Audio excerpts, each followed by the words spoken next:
আলাইকুম বিসমিল্লাহির রহমানির রহিম। দূর দূরান্ত থেকে যে যেখান থেকে দেখতেছেন দেশের বাইরে থেকে কে গিয়ে আমার গিয়ে প্রবাসের গিয়ে ভাই বোনদের গিয়ে জন্য গিয়ে সুখবর বর গিয়ে অত্যন্ত গিয়ে সুখবর গিয়ে নিয়ে আসলো গিয়ে আমাদের গিয়ে ডক্টর গিয়ে গিয়ে ইউনূস স্যার আর আর গিয়ে অন্তর্বর্তী গিয়ে সরকার এবং গিয়ে বাংলাদেশের জনগণ কখনো গিয়ে আর গিয়ে ইন্ডিয়ার কাছে গিয়ে মাথা নত করে গিয়ে থাকতে গিয়ে হবে না না গিয়ে এই গিয়ে বারাক বাংলাদেশ সীমান্তরের গিয়ে মাধ্যমে গিয়ে বারাক্কা তৈরি করার জন্য ডক্টর গিয়ে ইউনূস চীনের এর এর গিয়ে প্রেসিডেন্টের সাথে গিয়ে কথাও হয়েছে এবং গিয়ে বৈঠকও গিয়ে হয়েছে গিয়ে ডক্টর গিয়ে ইউনূস স্যার এই গিয়ে বারাক্কা তৈরি করার আর জন্য উদ্যোগ নিয়েছে এবং আমরা সকল আমরা সে ডক্টর ইউনূস স্যারকে স্যালুট জানায় নাই আপনি অতি তাড়াতাড়ি এই বারাক্কা তৈরি করার জন্য প্রস্তুত নেন এবং আমরা সকল প্রবাসীরা আপনার পাশে সে ইনশাল্লাহ থাকিব সব সময় এবং এবং প্রবাসে সে পাই 2 কোটির উপরে একটা প্রবাসী যদি দিয়ে শুধু 2 টাকা করেও দেয় 4 কোটি টাকা।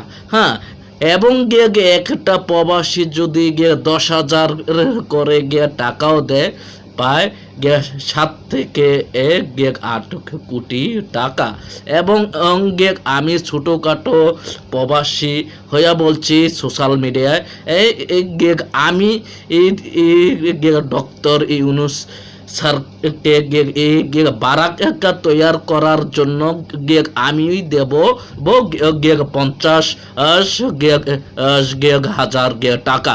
এবং একটা প্রবাসী যদি 10,000 20,000 5,000 আর কইরা 50,000 টাকা কইরা দেয় এইরকম বারাক্কা 10টা তৈরি করা যাবে এবং এর পরবর্তীতে যদি ইন্ডিয়ার মোদি আকাডা যদি পানিও ছাড়ে এই পানি বাংলাদেশের সীমান্তরের ভিতরে ঢুকতে পারবে না। পানি ডাকে ইন্ডিয়ায় আর পানি ইন্ডিয়ায় চলে যাবে ইন্ডিয়া আর তারা বলে বাংলাদেশ আমার পার্শ্ববর্তী দেশ আমাদের বন্ধু। হ্যাঁ, কিসের বন্ধু বাংলাদেশের মানুষ। হ্যাঁ, বাংলাদেশের মানুষ যদি বন্ধু হইতো তো এই মোদি স্বৈরাচার মোদি শেখ হাসিনার জামাই মোদি কখনো বাংলাদেশের সাথে এরকম দুশ্মনতা এরকম বেইমানি এরকম অমানিক কাজ করতে পারতো না। না, পানি দিয়ে শতে মানুষ কে বিপদে ফালাইতে পারতো না এবং শতে মানুষের প্রাণ নিতে পারতো না বন্ধুই যদি ভাবতো। তো কখনো ইন্ডিয়ার লোক বাংলাদেশের ভালো চায় না ক্ষতি ছাড়া। এবং আমি ডক্টর ইউনূস স্যারকে বলতে চাই এই ইন্ডিয়ার সাথে আমরা কোনো যোগাযোগ নাই এবং ইন্ডিয়ার আমরা ইয়া করলাম পত থেকে করলাম ইন্ডিয়ার কোনো সামান পেঁয়াজ রেশন আলু তেল চিনি ডাল ইত্যাদি ইন্ডিয়ার সামান যেন বাংলাদেশে ঢুকতে না পারে এই কথা যেন ডক্টর ইউনূস স্যারের এর কানপুঞ্জত যেন যায় এই নিউজ গুলা আমরা প্রবাসীরা সকল প্রবাসীরা এই মেসেজের মাধ্যমে জানিয়ে দেবেন কেডা ডক্টর ইউনুস স্যারের পাশে আছেন এই বারাক্কা তৈয়ার করার জন্য আপনারা প্রস্তুতি আছেন দরকার আমরা সকল প্রবাসী এই আমরা টাকা দিয়ে সহযোগিতা করব ডক্টর ইউনুস স্যারকে এবং আমরা চাই সুন্দর একটি বাংলাদেশ গঠন হোক, দুর্নীতি মুক্ত, স্বৈরাচার মুক্ত এবং রাজানি কাটাকাটি মারামারি ছাড়া যেন একটা বাংলাদেশ সুন্দর করতে পারে ডক্টর ইউনুস স্যার। আর এবং ডক্টর ইউনুস স্যারের কাছে আমি একটি কথা রাখতে চাই আপনি স্যার সকল প্রবাসীর পাশে থাকবেন বালা বুড়া মন্দ সব কিছু আপনি দেখবেন এবং প্রবাসীর ফ্যামিলি এর দায়িত্ব নেবেন এবং প্রবাসীদের পেনশনের ব্যবস্থাও করে দেবেন। হ্যাঁ, বাংলাদেশের থেকে বড় মুক্তিযোদ্ধা হচ্ছে প্রবাসীরা। হ্যাঁ, প্রবাসীরার রেমিটেন্সের চাক্কায় বাংলাদেশ এসে চলে উন্নীত হইতাছে সে এবং ডক্টর ইউনুস স্যারকে আমি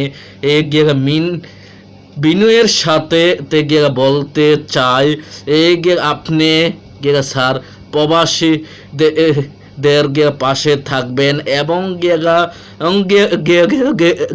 ইন্ডিয়া থেকে ওমান, দুবাই, কাতার, মালয়েশিয়া, কুয়েত, সৌদি আরব, ভিয়েতনাম এবং 12টি কান্ট্রিতে ইন্ডিয়া থেকে যাইতে লাগে সর্বোচ্চ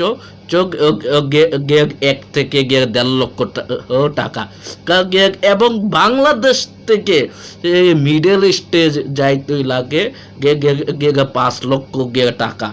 এই বাংলাদেশের এজেন্ট যারা আছে দূতাবাসে, বাংলাদেশের দূতাবাসের লোকদেরকে পুরানো দূতাবাসের লোক তাদেরকে বদলি করে নতুন করে দূতাবাসে বাংলাদেশের দূতাবাসে ঢোকান এবং বাংলাদেশ সে বেশি সিন্ডিকেট হইতেছে প্রবাসীদের সাথে এবং টিকিট ভাড়া নিয়ে এবং বিদেশ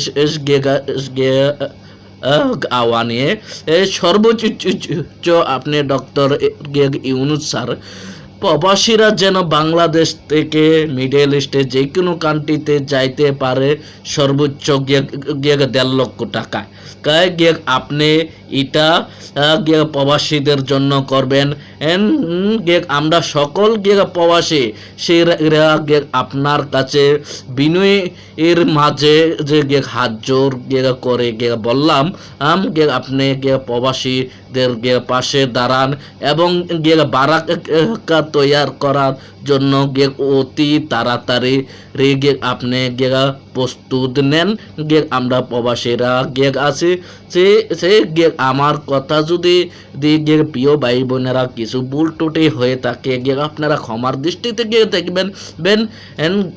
এবারের মতো বিদায় নিচ্ছি। আসসালামু আলাইকুম।